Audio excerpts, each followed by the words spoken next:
old saying, a $1,000,000 move and a 10-cent finish. That was a great move. It just didn't go for him. Dakaria Jackson into the lane. Dumps it low to Williams, and she can't get the basket to go, and the official said that ball was tipped. So somebody got a hand on it. It may have been Johnson. 37-33. There's well-needed media timeout coming here. They've been going up and down the court, and both teams are kind of huffing and puffing. I think both coaches want to talk to their squads and settle them down. You know, it's been a fast-paced third quarter. Nora Clark calling for the ball. She's got it. Backs down Williams, spins baseline, and gets the foul called. And we're going to get to a media timeout, and we will see Nora Clark heading to the free throw line. She is terrific, 74%. And she's hit her only 2 free throws tonight. 3:19 to play in the third. SEMO down 13 at the half. Have cut it to 4. Clark at the line. When we come back, it's the St. Francis Healthcare System Red Hawks Radio Network, the OVC, on ESPN. Alright, so we have the OVC at ESPN. So we have games going right now. Here. Let's take a look at the first quarter scores. Memphis leads Majesty 18-16. Sulphur Temple 16-0. UAB 2018. 8:58 in the second. 27 seconds. Crane 22-14. 47 seconds in the first. Seen how the Pirates up 11-10 and Providence. Right set, Tulsa at Center Eastern. And East Green at UTSA at Center Eastern. And Kansas at Arizona at Eastern. And the 6:30, the 7:30 even, or 6:30 Central starts. Right set, Tulsa, East Green at UTSA. And the Eastern start from at Arizona as a 6 Mountain Time start.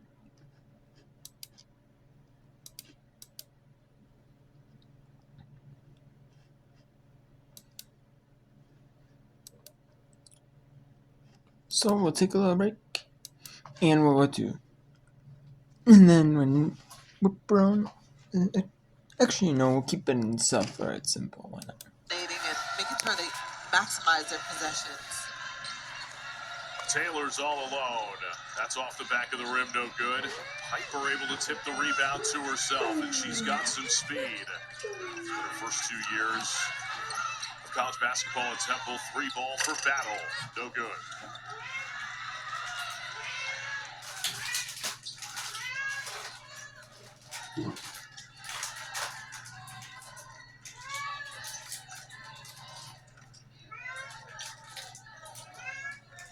Taylor, the target is Molina inside. Take it on her former teammate. Piper got a hand on that one.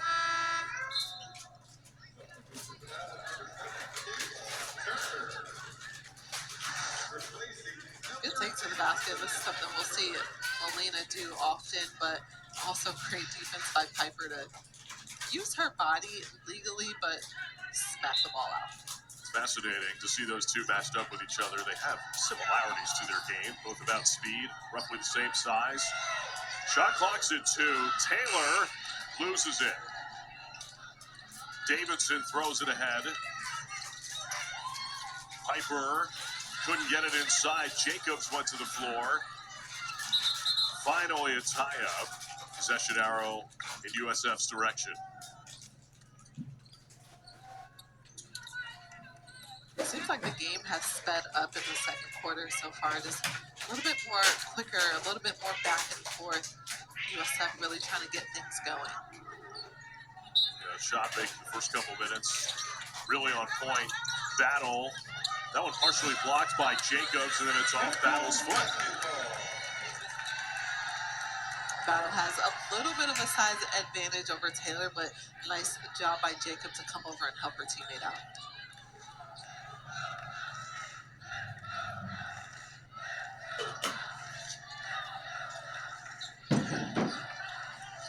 Turner comes to get it. She sees a crowd. Molina thought about a 3. Jacobs traveled on the perimeter.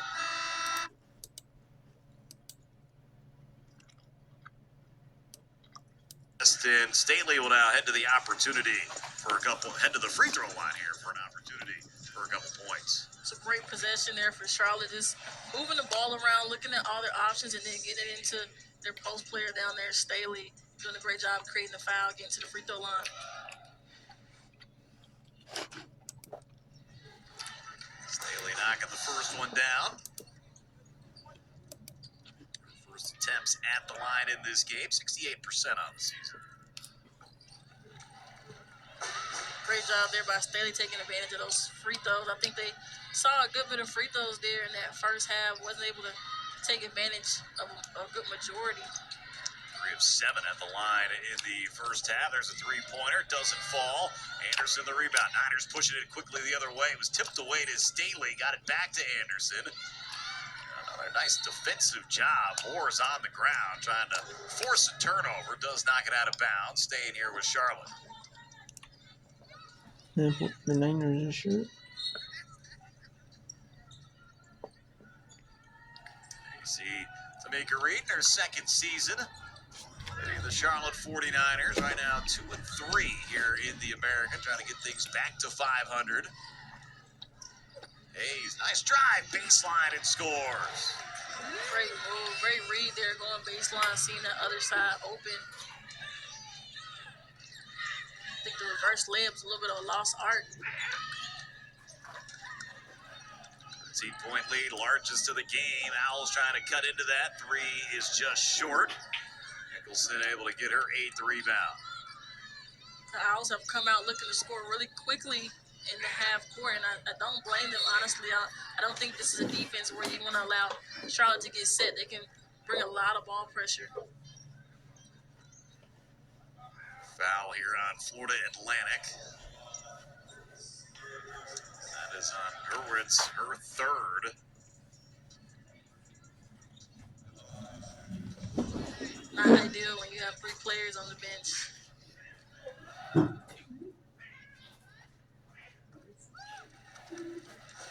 Hayes knocking the first one down. First free throw attempts of this game, an 84.6% free throw shooter. 84 is a great number, especially for a point guard.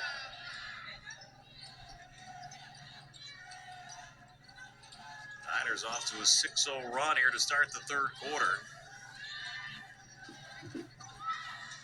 FAU needs a bucket right here if they want to stay in this game. So a lot of time left in the game, but you don't want to let it get too far out.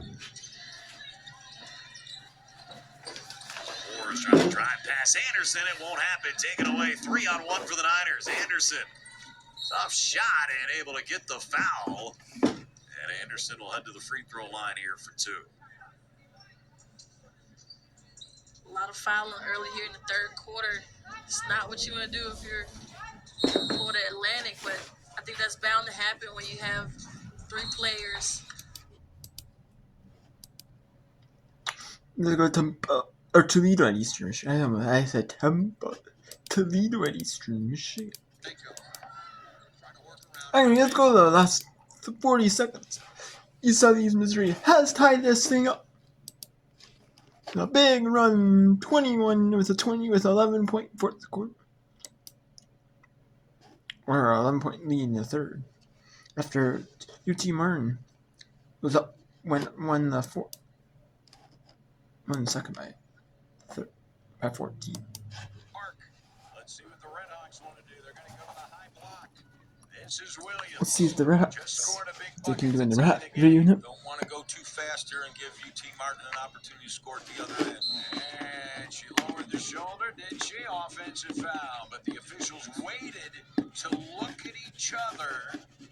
Still no call, and then they called the offensive foul. And Coach, when you dip the shoulder, it is almost a certainty.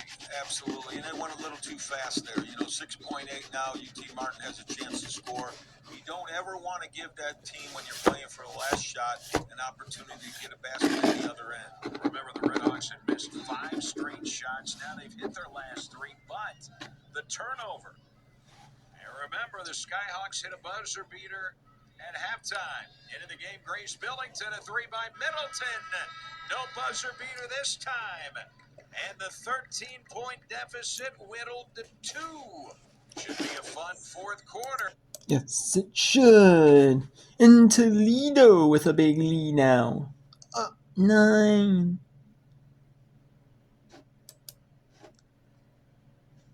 Up 9. Okay. Okay, we'll go some hockey. Let's go to 4-on-4 with Clerks and St. Lawrence. It's getting a little bit bloody. This might be our last look at this one. Honestly. I'll probably bring in, what's a good one? It's close. North Texas and UAB. That could be an upset. We'll take a look at this. That's 4-on-4, 52 seconds. And then we'll end the whip. We'll end this a little bit. For Davis, but it's intercepted by Clarkson. Here comes Brea Hicks. Or see if there's a 5-on-4 for one team to. And if there is, well, unless it's high penalties on both, or like say fighting. Davis tries to spin away from a check and can't do so as another big hit on Catterall. That time Davis throwing the body, and it's going to be Cheyenne DeGear to take it And over. this is their 4th time playing in this season. This one counts as conference play. They're playing probably 2 times in conference play. One at Clarkson, one at Back up top now. Riley Reeves puts one on goal, and then one in non-conference. 2 one each in non-conference. That's it for the penalties. So we're back to 5-on-5. I should say. Evans centering pass out in front, and it's broken up by the Saints. Okay. Bringing North Texas at UAB, Alabama, Birmingham. You look at his staff, most of those people have been there for 3 years. And then let's go to Penn State, Cornell. Penn State just scored here. Penn State just scored.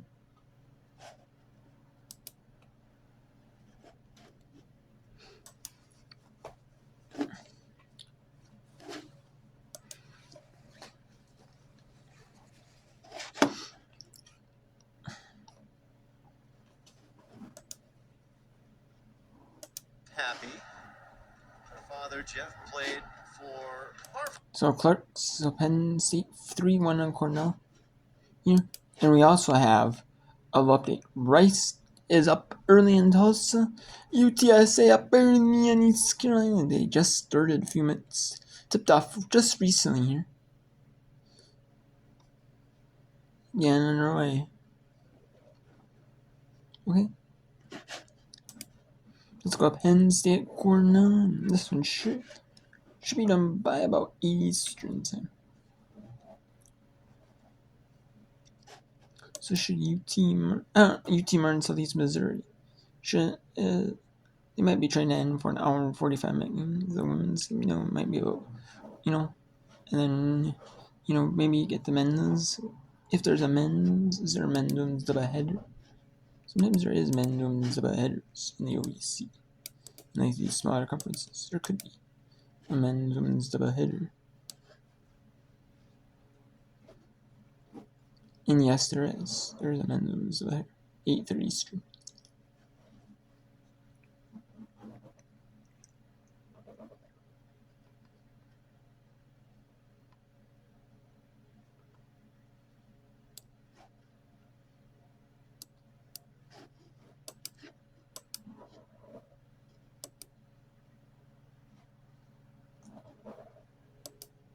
Boy, you're a compromise.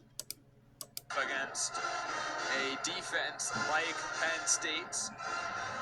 Big Red will want to try to find a way to score quickly. They were down 2 against Yale for most of the 3rd period, and at times looked potent, but then took a late penalty. Asla wins the face-off. Asla, graduate student for this Penn State team. A disappointing senior season last year. Appeared in the team's first 4 games before being sidelined with an injury. So she put up 26 points in 38 games back as a junior a couple of seasons ago. Has 6 points on 3 goals and 3 assists this year. Good to see her back on the ice after missing most of last season. All clears her into the Cornell end. Avar waiting for it.